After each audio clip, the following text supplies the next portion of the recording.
Hello everyone, welcome to Humanities Hub class. तो आज हम करेंगे sea ports of India. Location करेंगे, कौन सी स्टेट में कौन सा सी पोर्ट लोकेटेड है, और साथ में मैं आपको बताऊंगी हर एक सी पोर्ट के बारे में एक एक फीचर या उसकी कोई स्पेशल एक जो इम्पोर्टेंस है कि वो क्या है। तो इसको करने का एक तरीका है। आप देखिए, ये हमारा ईस्टर्न कोस्ट है सारा, ईस्ट साइड पे जो बे ऑफ बंगाल के साथ जिन स्टेट्स की कोस्ट लाइन टच करती है।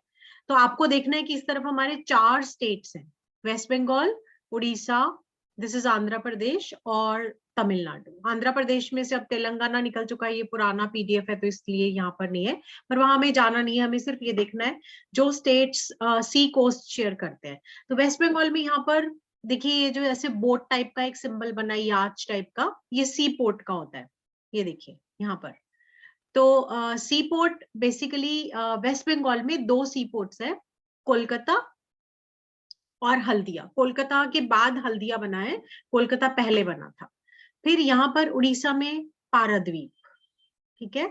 फिर आंध्र प्रदेश में विशाखापट्टनम, और इधर तमिलनाडु में चेन्नई, जो उनका कैपिटल सिटी भी है, वहां पर बहुत बड़ा सी पोर्ट है। और फिर नीचे इधर साउथ की तरफ, बिल्कुल यहाँ कन्याकुमारी के थोड़ा ऊपर, ट्यूटिकोरिन। तो इसका एक तरीका मैं बच्चों को ये भी बताती हूँ कि अगर हम ये ध्यान रखें कि ईस्टर्न साइड पे हमारे 4 स्टेट्स हैं जो कोस्ट लाइन शेयर करते हैं, तो ऊपर वाले में इसमें भी 2 हैं सी पोर्ट, कोलकाता और हल्दिया, और नीचे वाले में भी 2 हैं, चेन्नई और ट्यूटिकोरिन। और उड़ीसा में पारादीप, आंध्र प्रदेश में विशाखापट्टनम। अब अगर हम वेस्ट पर आए, गुजरात में देखिए यहाँ पर कांडला। बहुत बच्चे कंफ्यूज करते हैं, यहाँ पे मार्क कर देते, यहाँ नहीं करना। ऊपर ट्रॉपिक ऑफ कैंसर के इधर जो ऊपर वाला कट है, यहाँ पर कांडला, जो Gujarat border, sorry, Pakistan border के भी बिल्कुल पास है कांडला। देन मुंबई सी पोर्ट। फिर गोवा जो हमारा स्मॉलेस्ट स्टेट है, उसके अंदर मारमगांव सी पोर्ट। फिर कर्नाटका में न्यू मैंगलोर सी पोर्ट, और केरला में कोच्चि सी पोर्ट। तो ऐसा नहीं कि इंडिया में सिर्फ यही गिने चुने सी पोर्ट्स है, हमारे पास बहुत सारे सी पोर्ट्स है, पर हम सिर्फ उन सी पोर्ट्स की बात करेंगे जो हमारी बोर्ड की मैप लिस्ट में दिए हुए। तो ये मैंने आपको लोकेशन बताई। अब आपको करना क्या है, आपको हर एक सी पोर्ट के बारे में जो भी इंफॉर्मेशन दी हुई है वो आपको जरूर करना है, क्योंकि इस बार हमें 2 मार्क का क्वेश्चन भी आएंगे, 3 भी आएंगे। So you must know in detail about each and every sea port. Okay, जैसे मैं आपको एक बताती हूँ, फिर आपको समझ में आएगा। जैसे हमारा एक लंबी कोस्ट लाइन है, 7516.6 किलोमीटर लंबी कोस्ट लाइन है, जिसमें 12 मेजर और 187 नॉन मेजर या माइनर पोर्ट्स हैं।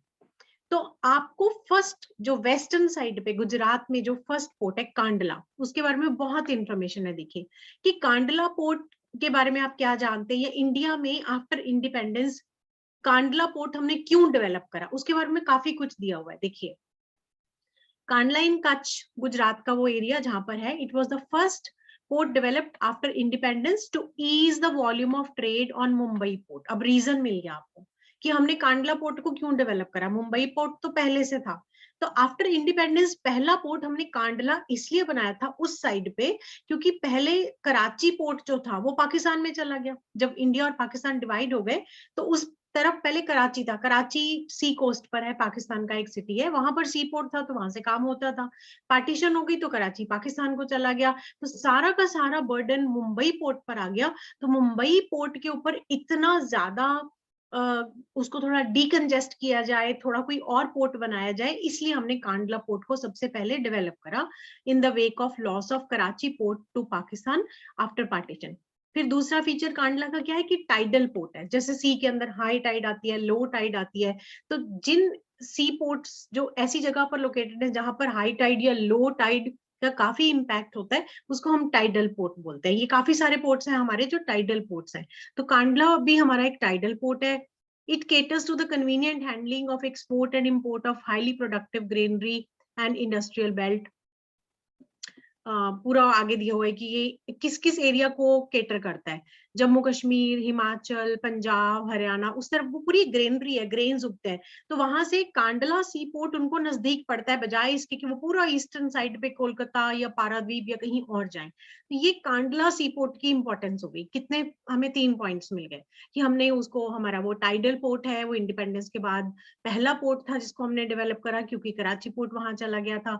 और हमारे जो नॉर्थ इंडियन ग्रेनरी है, जहाँ जो स्टेट्स जम्मू कश्मीर, हिमाचल, उन सब की जो ट्रेड की नीड्स है उनको भी वो केटर करता है। दिस इज अबाउट कांडला, ठीक है। लोकेशन मैंने आपको दिखाई। दूसरा उसी तरफ वेस्टर्न साइड पे आ जाइए, मुंबई सेकंड पोर्ट है महाराष्ट्र में। तो उसका फीचर क्या हो गया कि नेचुरल और वेल शेल्टर्ड हार्बर है।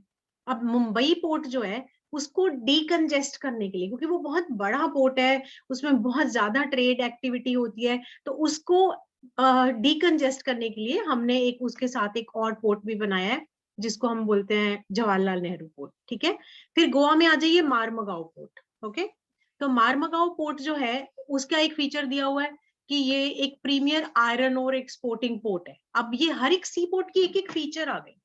तो अगर आपने पढ़ा हुआ है कि भाई वो जो टाइडल पोर्ट है हमारा कांडला है, फिर मुंबई जो है वो हमारा बिगेस्ट पोर्ट है, ऐसे ही जो मारमगांव गोवा में है, it is a premier iron ore exporting port. तो आपको हर एक के एक फीचर मिल गए, तो फिर करना क्या।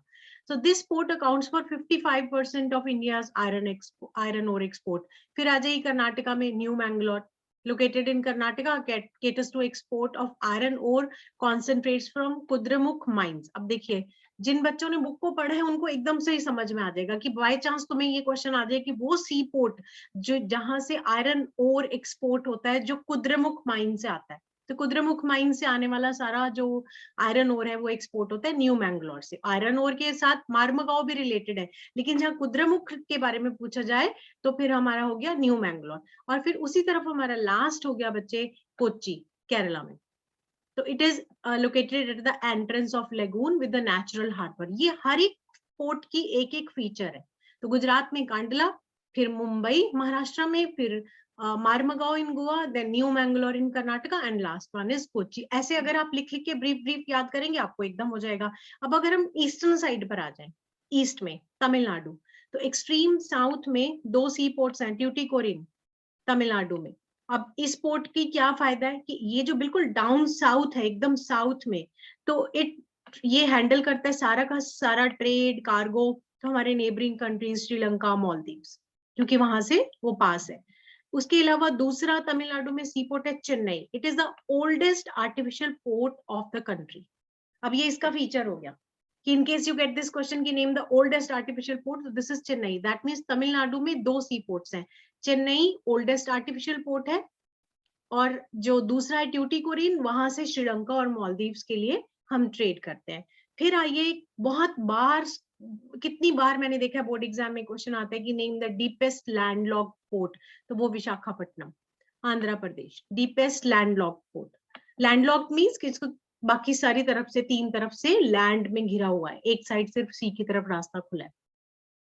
और यहाँ से भी आयरन ओर एक्सपोर्ट होता है। फिर पारादीप जो है उड़ीसा में, वहां से भी आयरन ओर ही जाता है। अगर फिर लास्ट में अगर हम वेस्ट बंगाल में आ जाए तो वहां कोलकाता है, इनलैंड रिवराइन पोर्ट, वो रिवर के ऊपर बना हुआ है, एक हुगली रिवर है उस पर बना हुआ है, इसलिए हम उसको रिवराइन बोलते हैं। और फिर वहां पर ही हमारा एक और पोर्ट बना है, Haldia, and it was developed as a subsidiary port in order to relieve growing pressure on Kolkata port. जैसे मैंने आपको मुंबई में बताया था कि महाराष्ट्र में एक मुंबई पोर्ट है, तो उसको भी डीकंजेस्ट करने के लिए हमने एक जवाहरलाल नेहरू पोर्ट बनाया। Just like that, west Bengal में कैलकाटा पोर्ट पर बहुत ज्यादा प्रेशर था, तो इसलिए उसको ईज करने के लिए हमने एक और सी पोर्ट बनाया जिसको हम बोलते हैं हल्दिया। और इधर कैलकाटा सी पोर्ट के बारे में एक फीचर है कि वो एक टाइडल पोर्ट है, हाई टाइड आती है, तो it requires constant dredging of Hooghly, कि हुगली रिवर है, जैसे हाई टाइड आई तो साथ में बहुत सारा और सेडिमेंट, मिट्टी, ये सब भी आ जाता है। तो जब आपने शिप को उतारना है दरिया में, तो आपको बार बार वो ड्रेजिंग, वो मिट्टी, डस्ट, सॉरी, जो भी सिल्ट आता है उसको आपको बार बार क्लीन करना पड़ता है। तो अगर आप मैप में देखेंगे, लोकेशन आपको सबकी अगर पता होगी तो आप इजीली रिलेट कर पाएंगे। ये देखिए, इन सबको मैंने आपको पहले दिखाया और फिर मैंने आपको बताया कि इसकी एक एक जो फीचर है वो हमको कैसे करनी है, ठीक है। तो भी नेक्स्ट में फिर हम कंटिन्यू करेंगे, जो भी इस चैप्टर का थोड़ा सा पार्ट रहता है, इसको आप अच्छे से करेंगे, I am sure. Okay, take care, bye.